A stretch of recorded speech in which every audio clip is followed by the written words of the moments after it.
தென்னாடுடைய பெரியவா போற்றி, எந்நாட்டவர்க்கும் இறைவா போற்றி.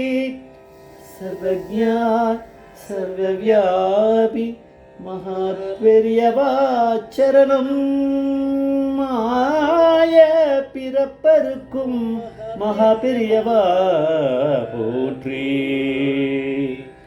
மாய பிறப்பருக்கும் மகாபெரியவா போற்றி. அபார கருணா சிந்தும் ஜானதம் சாந்தரூபிடம் ஸ்ரீ சந்திரசேகர குரும் பிடமாமுதனும் கலியுதயம் காஞ்சிமணி யூடியூப் சேனல் பிரத்யேகமாக நமது மகாபிரியோட பக்தர்களுக்கு ஏற்பட்டு கொண்டிருக்கும் அனுபவங்களை ஒவ்வொரு நாளும் ஒரு அனுபவம் ஒரு தலைப்பு. நீங்கள் அனுபவத்தோட தலைப்பு பெரியவா ராகவேந்திரர் சூப்பர்வைஸ் பண்ண சர்ஜரி. பெரியவா ராகவேந்திரர் சூப்பர்வைஸ் பண்ண சர்ஜரி. இது வரைக்கும் இதை பார்க்காதவெல்லாம் இந்த சேனலை தினமுமே பார்க்கணும். அதனால் சப்ஸ்கிரைப் பண்ணணும். நீங்கள் முதல்ல தினமுமே பார்க்கணுங்கிற ஒரு ப்ராக்டிஸ் கொண்டு வரணும். பெரியவா தான் அதுக்கு புத்தி கொடுக்கணும். ஏன்னா நீங்கள் வேறு இதை சொல்ல ஆரம்பித்தா இது ஒரு பெரிய ஒரு ஸ்டோரி மாதிரி 5-6 எபிசோடில் போகிறதெல்லாம் இருக்குது. ஆனால் நீங்கள் திடீர்னு இதை பற்றி கேள்விப்படாத ஒரு சம்பவமாக அது வரும். ஏன்னா பெரியவா அந்த மாதிரி புத்தி கொடுத்து என்னை பண்ண வைக்கணுன்றதுக்காக என்னை அனுப்பிச்சிருக்காருன்னு தோன்றுறது. அதுதான் தோன்றுறது. அதனால தான் இதெல்லாம் நடக்கிறது. அது அந்த டிஸ்கிரிப்ஷனும் நம்ம சேனல் ஒன்றுத்தில் தான் பெரியவோட அனுகிரகத்தில் இருக்குது. இது டிகே மூர்த்தி அப்படிங்கிறவர். அவர் தான் மிருதங்க மேஸ்ட்ரோ. அவரோட அனுபவம் சென்னையில் பெசன் நகரில் ரத்னகிரீஸ்வரர் கோவில் அப்படின்ட்டு இருக்கு. அதில் நடந்த 20 ஜனவரி 2007 அன்னைக்கு வேத சதஸ் அதில் அவருடைய அனுபவத்தை சொல்லியிருக்கார். இவருக்கு ஒரு பேரலைட்டிக் அட்டாக் ஒரு தடவை வந்துருத்தான். ஒரு பக்கம் கை கால் முழுக்கமே வேலை செய்யலை, விளங்காமல் போயிடுது. Famous doctor professor P Ramamurthy எல்லாருக்கும் தெரிஞ்சிருக்கான் அந்த காலத்தில். அவர் தான் அட்டன் பண்ணிட்டு இருக்கார். இவர் டாக்டர்கிட்ட சொன்னாராம், டிகே மூர்த்தி, இந்த கை கால் மூளை எல்லாமே பகவான் தந்தது. என்னோடய லைஃப் முழுக்க மிருதங்கத்தை நான் வாசிச்சுட்டே இருக்கணும்னு ஆசை. உங்கள் முடிவுக்கே அதை விட்டுறேன்னா நான் டாக்டர்கிட்ட சொல்கிறார். நீங்கள் சரி பண்ணணுமா பண்ணக்கூடாதா, இல்லை மிருதங்கம் வாசிக்கணுமா வாசிக்கக்கூடாதுன்றதை உங்கள் முடிவுக்கே விட்டுறேன். நீங்கள் சரி பண்ணுங்க, நான் உங்களை எதுவுமே சொல்ல மாட்டேன். எல்லாம் என்னுடைய ஃபேட், என்னோடய விதின்னு நான் நினச்சிக்கிறேன். நீங்கள் எனக்கு என்ன பண்ண முடியுமோ பண்ணுங்கன்னு சொல்லிட்டார். பாவம் அவர் ஓப்பனாக பேசுவார், எல்லாத்தையும் சொல்லிட்டார். அப்போ doctor P Ramamurthy surgery plan பண்ணினார். மூர்த்திக்கு அந்த சர்ஜரியிலேருந்து அவருக்கு அந்த மயக்க ஊசி போட்டிருப்பார் இல்லையா, அவருக்கு என்ன நடந்ததுன்னெலாம் தெரியாது. அவர் அப்படியே மயக்க இதில் இருந்தார். அதெல்லாம் டாக்டர் ராமமூர்த்தி முடித்து அவருக்கு சர்ஜரி முடித்து அவருக்கு நினைவு வந்துடுது. செடேஷனில் இருந்தார். அதெல்லாம் முடிச்சுட்டு இப்போது நினைவு வந்துடுது. ரொம்ப நேரம் நடந்திருக்கு, ஆப்ரேஷன் நடந்துடுது. சர்ஜரி முடிஞ்சு அவர் நினைவு வந்த பிறகு அவர் கையெல்லாம் நகர்த்தி பார்த்தார், காலை நகர்த்தி பார்த்தார். எந்த வலதா லெஃப்ட் ஹேண்ட் சொல்லலை. அவர் ஏதோ ஒன்று எல்லாம் வேலை செஞ்சுது பார்த்துட்டார். அவருக்கு ரொம்ப சந்தோஷமாக எடுத்து, என்னடா இப்படி எல்லாமே சரியாகிடுதுன்னு அவருக்கு ரொம்ப ஆச்சரியமாகவும் இருக்குது. அப்போ ராமமூர்த்தி சொன்னது தான் இவருக்கு ரொம்ப அதிசயமாக இருந்தது தான். உங்களுக்கு பண்ண சர்ஜரி சக்ஸஸ் ஆகிடுத்து, நான் எதுவுமே பண்ணலை.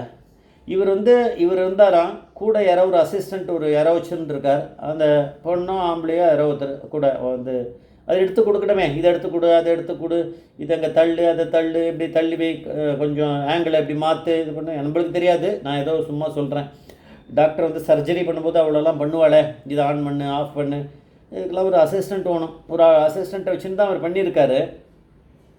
சர்ஜரி பண்ணும்போது ஒரு பக்கத்தில் ராகவேந்திர சுவாமி வந்துட்டாராம். இன்னொரு பக்கத்தில் இப்போ வலது கையில் ராகவேந்திரன், இடது பக்கத்தில் மகாபிரியா வந்தாச்சு. 2 பேரும் அந்த பக்கம் அப்பியர் ஆகி நிற்கிறான். இது ராமமூர்த்தி கண்ணுக்கு தான் தெரிஞ்சிருக்கு, கூட இருந்தவாளுக்கு கண்ணில் தெரியல. அதுவும் இல்லாமல் 2 பேருமே இன்ஸ்ட்ரக்ஷன் கொடுக்குறானாம். அதை பண்ணிட்டியா, சரி பண்ணு, இதை பண்ணுங்க.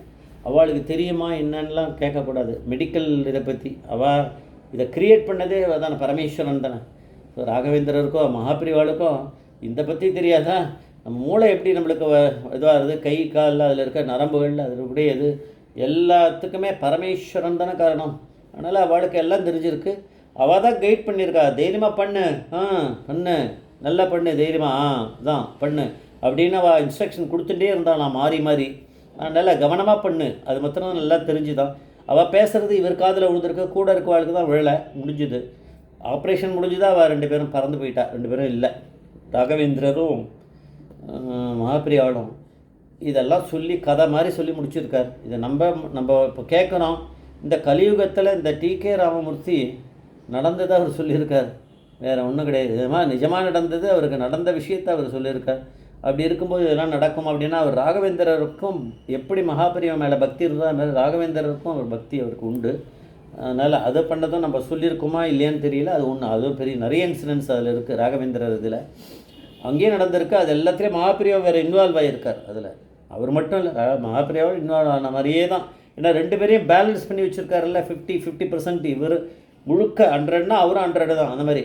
அதனால் அவருக்கு எல்லாமே அந்த அவருக்கு நடக்கிறது எல்லாமே 2 பேர் சேர்ந்து வரா மாதிரி தான் அவருக்கு வந்திருக்கு அவருடைய இதில். அவளுக்கு ஏற்ற மாதிரி பெரியவா ராகவேந்திரலாம் அனுகிரகம் பண்ணுறா. அதை இதை சொல்லின்னு முடிக்கும்போது அந்த மீட்டிங்கில் வந்து சதஸில் டி.கே. மூர்த்திக்கு அவருக்கு கண்ணில் தண்ணி வந்துடுது. அவருக்கு அழுக, சம்டைம்ஸ் பேசவே முடியல, புரியலை. நான் அதை விடாமல் என்னன்றதை கேட்டு அவர் என்ன சொல்கிறான்றதை வால்யூமை ஏற்றி ஸ்பீடை குறைச்சி அந்த வீடியோவில் என்ன சொல்கிறான்றதை பெரியவா கொடுக்குற சாமர்த்தியத்தில் தான் அதை பண்ணி அதை எடுத்து நம்ம கொடுத்துருக்கோம். அதனால் அவருக்கு அதை சொல்லும்போது அவருக்கு 83 வயசு. நான் இப்போ கூட உட்காந்துட்டு இந்த இடத்துல எவ்வளோ நேரம் என்னால் வாசிக்க முடியும் மிருதங்கத்தை அப்படின்னு சொல்கிறார். அது சேலஞ்சு பண்ணுறாரு. அது எல்லாத்துக்கும் காரணம் நான் அழுதுனே சொல்கிறார். இப்படி நான் வந்து கை கால் எனக்கு இல்லாமல் போகும்போது ஒன்றுமே எனக்கு எப்படி எல்லாமே வந்தது அப்படின்னா நான் டாக்டர் ராமமூர்த்திக்கிட்ட போனேன். டாக்டர் ராமமூர்த்தி அவருக்கெல்லாம் ரொம்ப டவுட் ஆகிடுது, இந்த சரி பண்ண முடியுமா. ஆனாலுமே நான் இந்த மாதிரி பக்தி இருக்குது என்னன்றதை சொல்லிட்டேன் அவர்கிட்ட. ராகவேந்தர் அவன் 2 பேருமே நேராக வந்து அவளுக்கு இன்ஸ்ட்ரக்ஷன் கொடுத்து இதை பண்ணியிருக்கான்னா பெரியவா ராகவேந்திரர் சூப்பர்வைஸ் பண்ண சர்ஜரி தான், நான் பண்ணது இல்லைன்னு அந்த இந்த டாக்டர் ப்ரொஃபஸர் பி. ராமமூர்த்தி சொல்கிறாருன்னா நம்ம தெரிஞ்சுக்கலாம் எப்படி நம்ம இருக்கணும் இனிமேல் அப்படின்னு. ஜெய் ஜெய்சங்கர் மகாபிரியா பாத்மே சரணம்.